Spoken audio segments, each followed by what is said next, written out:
For the week, June 26th into July to July 2nd. On June 26th, Harvard medical student Bernard W. Robinson becomes the first African-American to win a commission to the U.S. Navy. June 27, 1872, Paul Laurence Dunbar, one of the most popular poets in Black American history, is born in Dayton, Ohio. Dunbar first gained national recognition with a collection of works published in 1896 entitled Lyrics of a Lowly Life, which included Ode to Ethiopia. Despite the power of his poetry, Dunbar angered many blacks who were concerned about what will white people think, because he generally used black dialect and not standard English in much of his poetry. June 28, 1971, Muhammad Ali is allowed to box again after winning a victory in the U.S. Supreme Court. The court overturned his conviction for refusing to be drafted and serve in the U.S. war in Vietnam.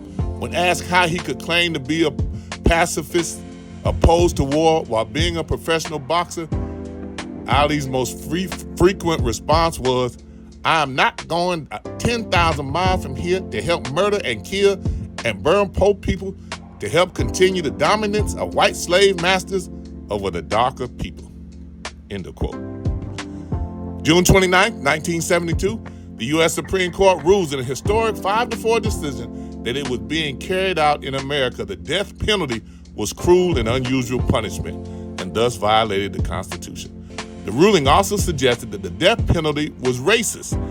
At the time, 483 of the approximately 600 people waiting to be executed in the nation were blacks or members of other minority groups.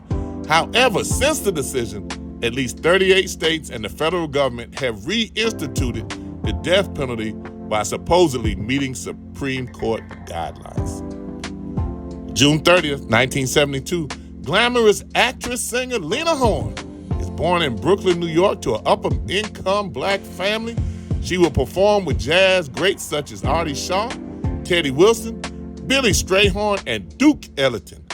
She also became the first African-American woman to sign a long-term contract with a major Hollywood studio.